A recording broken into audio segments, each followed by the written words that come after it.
Hello, and welcome to Crime Salad. I'm Ashley. And I'm Ricky. If this is your first time listening, be sure to follow us so you never miss an update.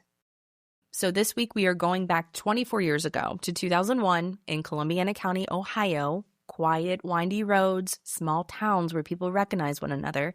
And it's the kind of place where a disappearance, it doesn't just make the news, it shakes the community. And in this case, a young woman seemed to vanish without a trace. What makes this woman's story even more haunting is how quickly it unraveled. She was only 24 years old, a college student, and separated from her husband. She was trying to build a future for herself when she suddenly went missing. And what followed was a desperate search, suspicions of foul play, and a case that, after 2 decades, remains unsolved. Most of the original websites dedicated to this woman's disappearance are long gone. Message boards have been deleted, news links have gone inactive, and accounts have been disabled, leaving her story basically buried in the past. But we've scraped through what remains: archived news reports, community forums, anonymous comments, anything that might help piece together what happened to her. So in this episode, we'll walk you through every detail we could uncover, from the last time she was seen, to the troubling history with her estranged husband, to the rumors that surfaced years later. This is the case of Tracy Marie Evans Hill, who deserves to be remembered, and her case deserves answers.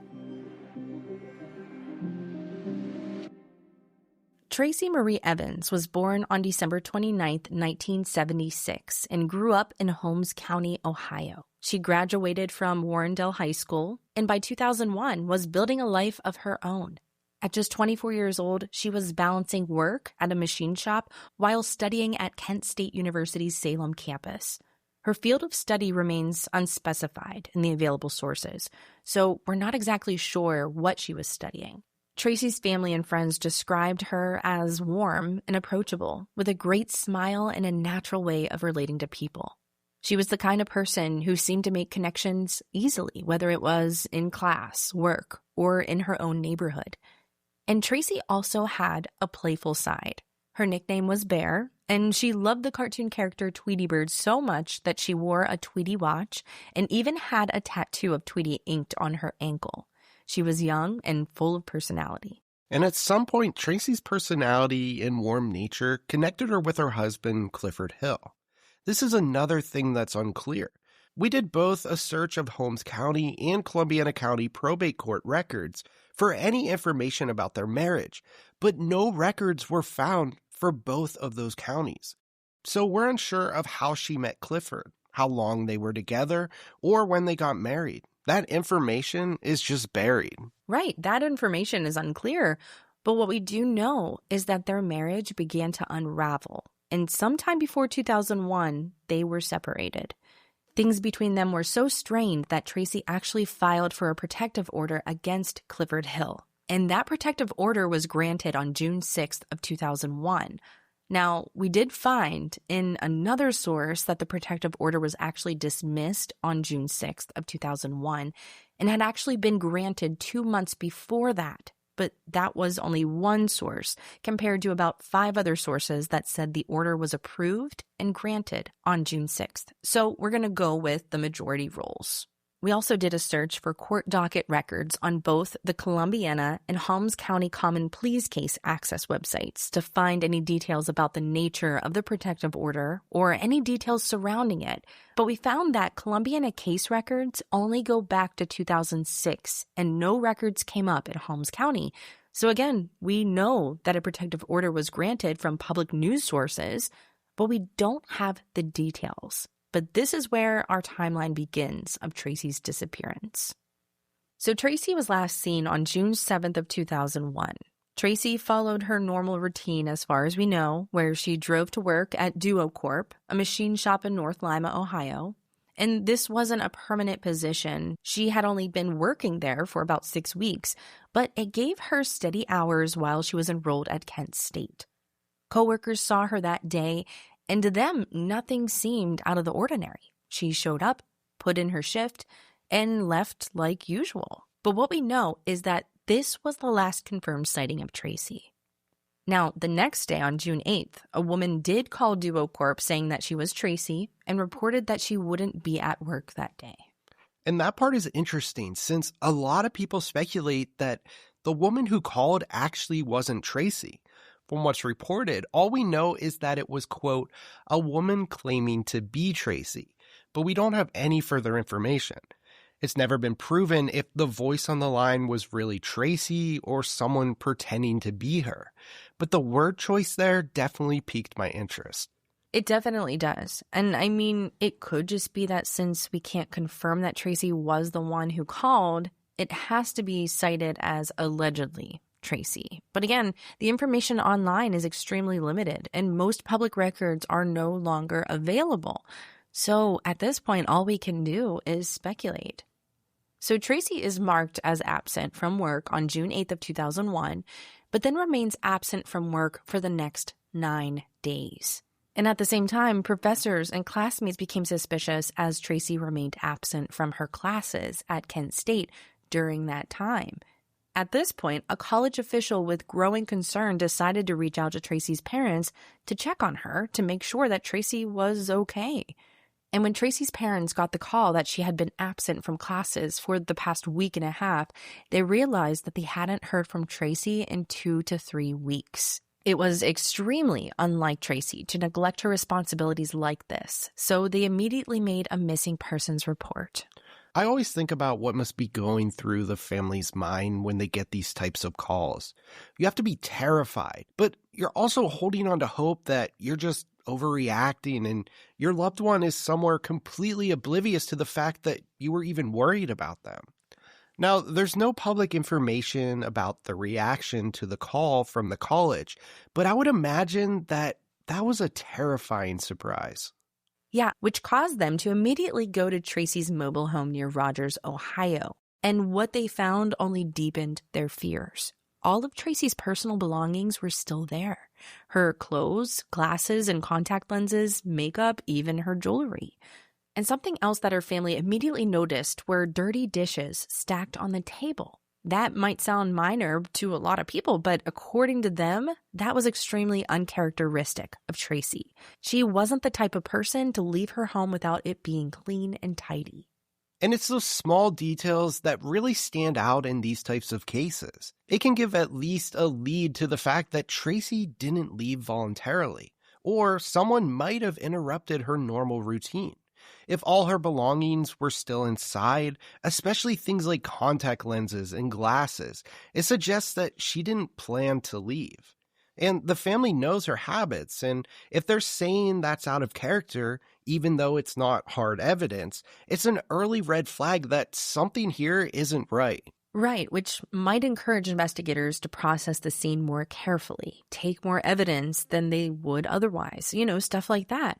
And this, combined with her sudden absence from work and school, which was also very unlike Tracy, according to her parents, was another red flag that led them to process this as a very possible crime. So the missing persons report came out, and flyers were distributed quickly as a means to locate Tracy quickly as possible. Tracy was listed as last seen wearing a white gold diamond solitaire engagement ring, a solid gold wedding band on her left ring finger, and a watch on her left wrist with a leather band and the cartoon character Tweety Bird on its face. The flyer also noted that she wears glasses with brown wire frames or contact lenses. But she did not have her contacts with her at the time of her disappearance. Her ears were pierced, and her tattoo of Tweety Bird on her right ankle was also listed. Now, what I find most interesting about this description is the fact that Tracy was wearing her engagement ring and wedding band still, because at this point, Tracy and Clifford were separated. You would expect most people in that situation to stop wearing their wedding set, at least publicly. But then again, a lot of people will hold on to them for sentimental reasons until they're ready to let go. Right, but I also find it interesting because she had just been approved for a protective order against this guy. So while I get that people still wear their rings if they had a mutual separation and are still trying to move on from the relationship, I can assume from the protection order against him that it probably wasn't the most amicable of separations. I thought it was at least interesting to mention when it was listed in her missing persons flyer. So Tracy's missing persons report was processed, and this description made itself public. But Tracy wasn't the only thing missing from her mobile home. Her car and her purse were missing as well. So now people are thinking that if her car wasn't at her home, it meant that either Tracy left it or someone else did. Maybe she had left in a hurry, only having time to grab her purse and speed away. But since all of her other things were still inside, it also didn't make sense to people that she would have just taken off without a plan, or at least packing some clothes first. But people wouldn't have to wonder for long. So shortly after Tracy's disappearance was reported, her car was found in the parking lot of Mark's Landing, which is a restaurant and marina on Guilford Lake. So them finding her car was both a glimpse of hope and a huge lead. Maybe Tracy had been fine all along. Maybe she had just grabbed her purse and left in a hurry. Maybe she was inside having a meal, completely oblivious to the fact that she was even a missing person. I mean, back in 2001, you didn't know where people were at all times. But there was no trace of Tracy anywhere at the scene, and no evidence inside the vehicle to give any inkling of where she might have been. And this led police to begin piecing together how this vehicle got to Guilford Lake in the first place. And honestly, us too. So according to The Vindicator, a news article from July of 2001, it was discovered that Guilford Hill was the one driving Tracy's car that day. But we can't find any details about how he was linked to the car. Maybe he was inside having a meal and admitted to driving the car. Other sources say that the car was abandoned there. Others say that Guilford was stopped while driving the car. I mean, we're not sure. The timeline is just really muddy, and there's not really a lot of clear answers. But the point is, police discovered and confirmed that Guilford Hill was the one driving and in possession of the car following Tracy's disappearance. That part is a fact. Now, the interesting part of this is that it wasn't actually Tracy's car, but it was registered to Tracy's mother instead. So police went to Tracy's mother, informed her that they had found the vehicle, and that Guilford Hill was the one driving it. And Tracy's mother immediately said that Guilford did not have permission to use that car. So police returned to Guilford, arresting and charging him with the unauthorized use of Tracy's vehicle. And I want to point out here how quickly Tracy's mother said that Guilford did not have permission and wanted him charged with using Tracy's car. I think that makes it clear that Tracy and Guilford weren't in good standing, and not to mention the fact that she had a protective order against him. Again, it's not evidence, but it just lends to the idea that Guilford and Tracy, they weren't on the mend in their relationship, or even being friendly with each other at this point. Right, and this was clear to investigators as well. And this arrest gave them an opportunity to question Guilford in relation to his ex-wife's disappearance. Guilford was adamant that he had permission to use the car from Tracy, and he had no idea that Tracy was missing or where she was. And for me, that's where another red flag pops up, because not only was he caught in possession of the car, but it was found at Mark's Landing on Guilford Lake, which is a very short distance from Guilford's mother's house. The proximity doesn't prove anything on its own, but it's worth mentioning. So investigators couldn't directly link Guilford to Tracy's disappearance, but the fact that he had her car and that it turned up so close to his family's home kept him in their sights from the beginning. So it was confirmed from Detective Sergeant Alan Young that Tracy's car was searched for trace and biological evidence, but nothing of evidentiary value was recovered. This means that police did a standard forensic sweep, swabbing, fingerprinting, checking for hairs, fibers, fluids, but came up empty. There was no blood, no signs of a struggle, and no usable fingerprints were ever reported from the vehicle. This was frustrating for investigators because the car was such a strong lead, but it didn't help build up a case. And we don't know if it had been deliberately wiped or just never held the evidence that they were hoping for, but either way, it was a dead end. So the next logical thing was to search the area where Tracy's car was recovered. In July of 2001, investigators launched an intensive search of Guilford Lake. They searched for 3 days, trying to find any evidence of Tracy. Columbiana County Sheriff Dave Smith told reporters that the divers felt sure that there was something out there. He was referring to the section of the 400-acre lake that was about 20 feet deep. Cadaver-sniffing dogs brought aboard boats had repeatedly picked up the scent of human remains in that area. And at one point, divers even reported bumping into what they thought could be a body. And that raised hopes that they might be close to bringing Tracy home. But the conditions under the water were almost impossible to work with. The visibility at the bottom was zero, meaning divers were literally tethered together with a rope, walking foot by foot and searching by feel. And cadaver scents can travel through water, so even though multiple dogs alerted to the same area, the exact source of it was difficult to pin down. So this is just another instance of feeling so close to finding something, but despite their best efforts, recovering nothing of true value to the case. Despite poor visibility, they didn't want to give up. Fire department divers from Latonia and Hanover Township worked long hours before being relieved by a second team from Cuyahoga County.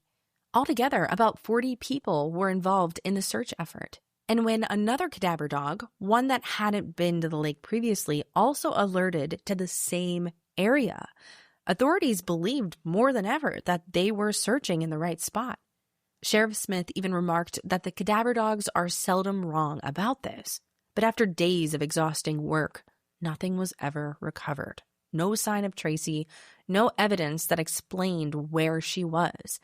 And with the car connected to Clifford, the protective order, and now this massive lake search, investigators had a lot of questions, yet not many answers. And I do want to point out here that cadaver dogs are incredibly well trained and reliable. These dogs go through hundreds of hours of training to recognize the scent of human remains. It's not just the smell of decomposition. They're trained to detect very specific chemical compounds that are released by the human body. And their training involves constant reinforcement. When they detect a scent, they're rewarded. And when they don't, they're expected to ignore false smells. So the consistency of the dog's reactions gave everyone, and us, a reason to believe that Tracy could very well be in that section of the lake. But with the conditions, I just think everything was working against them at this point. Exactly, which is why the cadaver dogs were such a big piece of this search. But like you said, the conditions caused the divers' search to turn up empty. And by late July, the search was called off. By September of 2005, more than 4 years after Tracy went missing, her family was desperate for answers. At the urging of Tracy's aunt, Cindy Starling, Tracy's mother launched a website called tracyhill.net. And on the site, Tracy's mother posted a plea, which said, quote, "When it comes to Tracy's whereabouts, I fear the worst, but am hoping for the best. I need your help. I need to know what happened to my daughter. If she is dead, as I suspect, I need to put her body to rest and bring justice to those responsible for her murder. If she's still alive, as I hope, I need to find her and tell her how much I love her and have missed her." Unquote. In the early 2000s, websites for missing persons were becoming a new tool to reach people beyond their own community. Cindy even mentioned that she hoped that the anonymity of the internet might encourage people who were afraid to talk directly to law enforcement to finally share what they knew. They also spread the word through flyers, and they announced a $10,000 reward for information leading to Tracy's whereabouts and the conviction of whoever was responsible. And her case was also added to the National Center for Missing Adults website. Now, unfortunately, if you try to look up tracyhill.net today, it's no longer active. Just like other resources about her case, they've been lost over time. And that's what makes cases like Tracy's even harder to push forward now.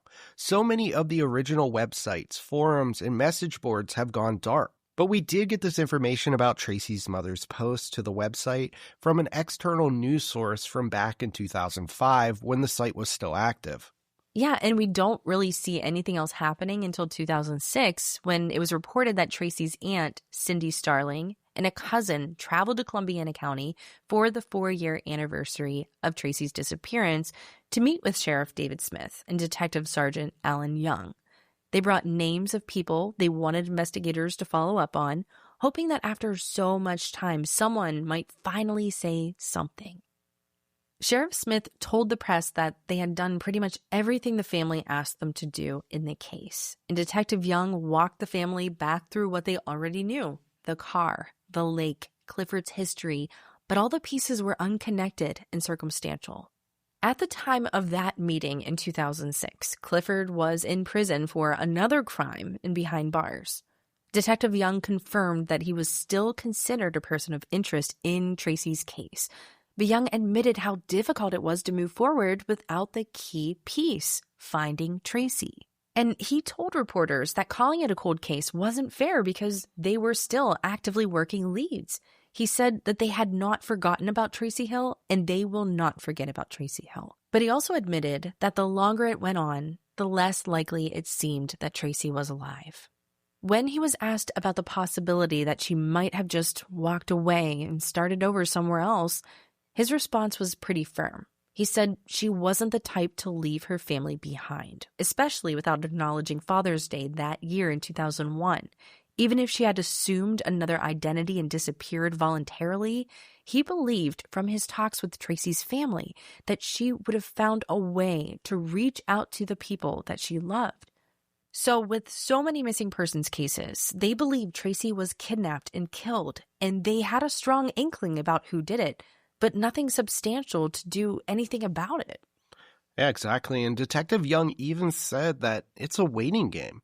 He said that when detectives get that phone call that Tracy or her body has been found, that it will break the case wide open. But I don't know, if she was killed all those years ago, will there be too much decomposition to even get anything? I don't know. At this point, it seems all we can really do is just wait and see. Like I said, Clifford was still considered a person of interest by this point, and he had been busy tarnishing his name and revealing his true character over the years since Tracy disappeared. So Clifford did serve prison time for the unauthorized use of his mother-in-law's car that was known to be used by Tracy. And he was sentenced to a combined 20 months for this, as well as a charge of theft and receiving stolen property.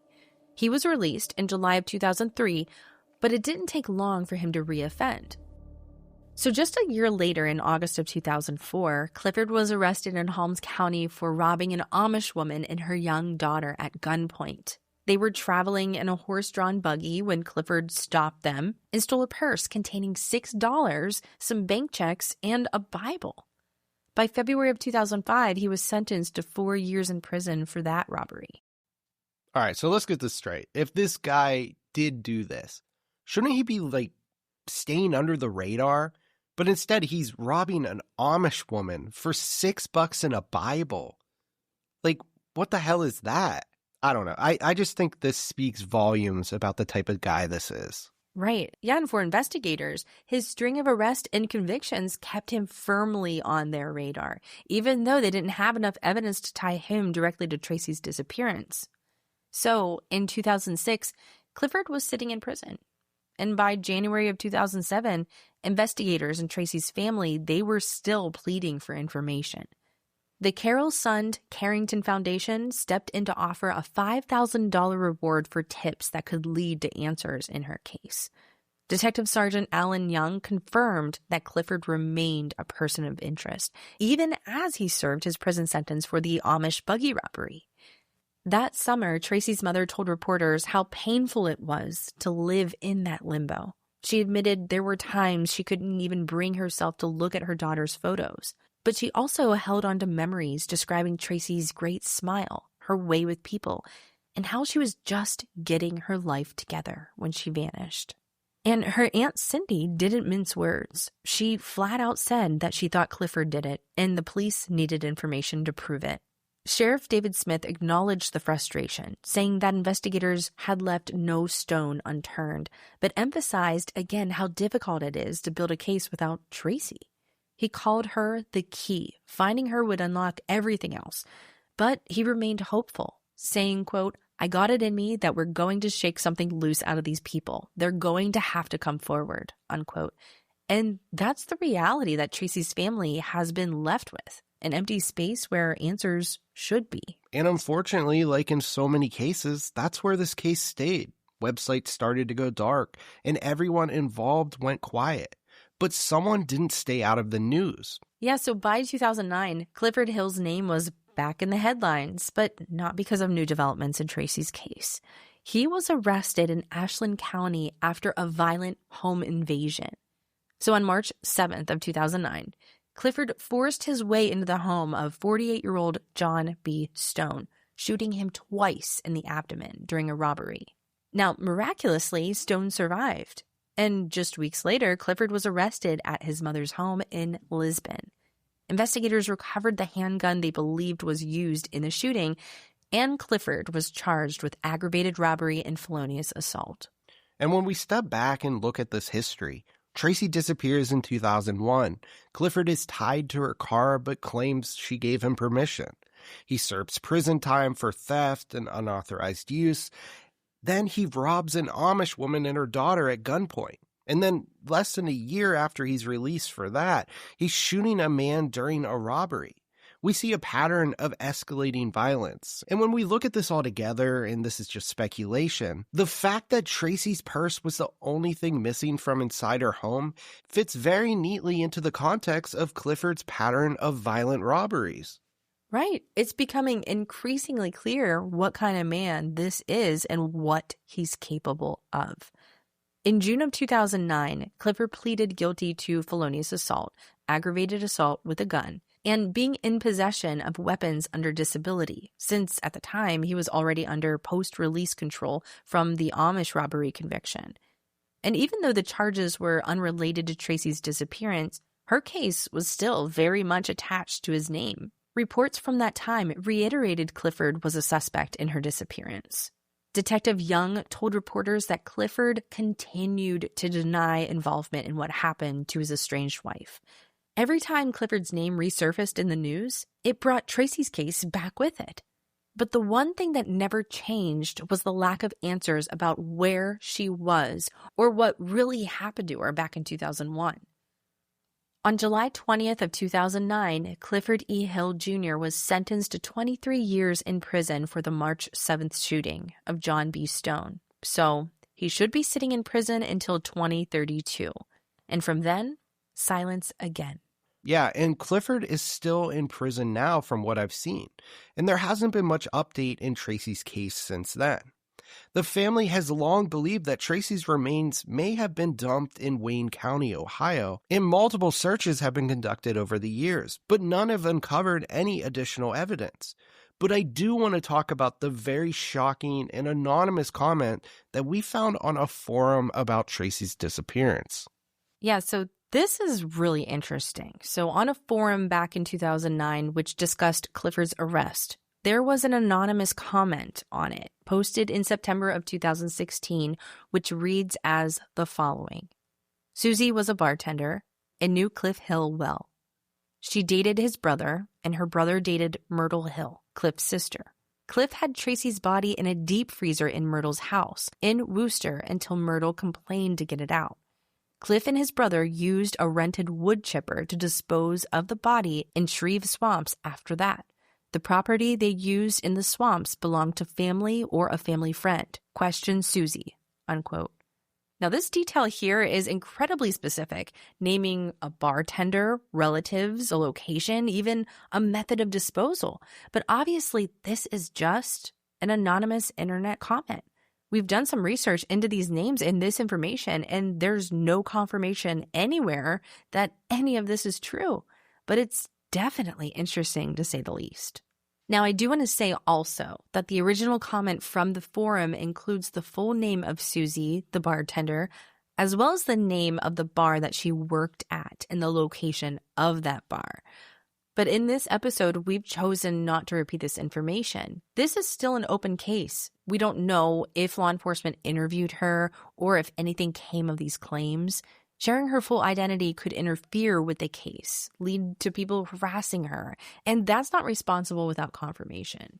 Right. I mean, the sheriff's office has never verified this claim, and without hard evidence, it just stays a rumor. Rumors on the internet can spread so fast, and sometimes names get attached to them in ways that can cause real harm to people who may not have had anything to do with it. Until there's documentation or a police report backing it up, it's better to treat these claims as unverified to protect everyone involved, most especially Tracy and her family. But seriously, finding something like this just sitting in the depths of a random online forum, that's pretty shocking. But here's where things stand today. So in 2024, Sheriff Brian McLaughlin, who had a special interest in revisiting cold cases once he joined the Columbiana Sheriff's Office, emphasized that Tracy has not been forgotten. Over the past 3 years, investigators have been going back through old interviews, even talking to people who may have been overlooked before. The idea is that with so much time passed, someone who was once hesitant might finally be ready to share what they know. Sheriff McLaughlin also hopes that advancements in DNA testing will give investigators tools they didn't have back in 2001, causing this cold case to break open. And even with that progress, Guilford Hill remains listed as a person of interest in Tracy's disappearance. Her family has long believed that he was involved, as many do, but he still maintains his innocence. Tracy's father did make a short appearance on this news coverage in 2024, but we don't have any information about the rest of Tracy's family and where they stand today. But we do know that they believe Tracy has been murdered and that her body may have been dumped in Wayne County. What is certain is that Tracy did not simply walk away from her life. She was 24 years old with family, friends, a job, and classes that she was committed to. She hasn't contacted anyone since that summer day in 2001. Foul play is suspected and her case remains unsolved. So one question that always lingers for everyone and us is the lake. Guilford Lake was the focus so early on, and with cadaver dogs and the poor visibility, many people wonder if they'll ever search it again. I mean, why not keep going back? Why not use new technologies now that it's been more than 20 years? Yeah, it's a good question. The lake will always be part of this case in people's minds. The strongest alerts came from that water, so that's where hope keeps circling back to, whether it holds answers or not. And also, if her remains are in this lake, there may be some updates pretty soon as the lake is being drained. So even though it's been 24 years, there's still some hope in finding her remains. Yeah, and according to the state, it's being drained due to long overdue updates that are needed to the dam. So we're hoping that the investigation takes advantage of this as well. Even with all of these years that have passed, Tracy's case is still open. Foul play is suspected, but without Tracy, there's just no way to bring justice to those responsible. And that's why Columbiana County Sheriff's Office continues to ask for the public's help. If you know anything about the disappearance of Tracy Hill, no matter how small, you're urged to call their office at 330-424-7255. Please feel free to leave a comment and share your thoughts on Tracy's case. And if you know anything at all that could help investigators, please reach out to the Columbiana County Sheriff's Office. Now, before we jump off here, let's talk about CrimeCon, Denver, Colorado. Yeah, so we just made it back from CrimeCon Denver, and holy cow, what an experience. Yeah, it was. The energy there was just incredible. We were surrounded by so many people, so many amazing people that share the same passion that we do. Honestly, it was very inspiring to be part of something so powerful and moving. And for those of you who stopped by our table, thank you. We loved meeting you. Oh, and let's not forget the big hit of the weekend, our Zug Zug Kitty stickers. Oh my gosh, yeah, they were flying off the table. So for anyone who doesn't know already, Zug Zug is our kitten that we rescued. She was flea-ridden and had an infection. She's getting taken care of now. But this sticker is actually a cartoon version of our little Zug Zug. You know, I'm actually really surprised how many people had black cats and just love black cats. It's like the crime community. They all love black cats. Yeah, there's so many people who picked up a little Zug Zug sticker and they said, I have a black cat at home, or, oh my gosh, I love black cats. It was really neat. Yeah. And we didn't really know that. It's like, well, we like black cats because we have 2 of them. And a lot of other people at CrimeCon did too, apparently. Yeah.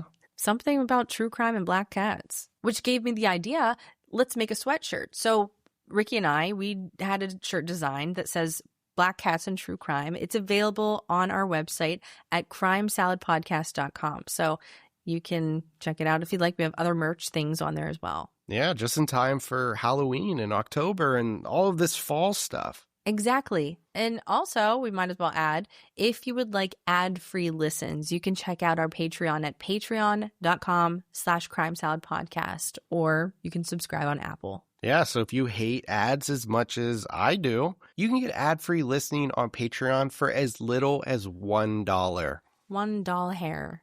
All right. Well, thanks so much for listening to this week's episode. We truly appreciate you guys subscribing, checking us out, meeting us at CrimeCon. It's all just so awesome. Thank you for being a part of the Crime Salad community. We will see you next time. Crime Salad is a Black Cat Media production.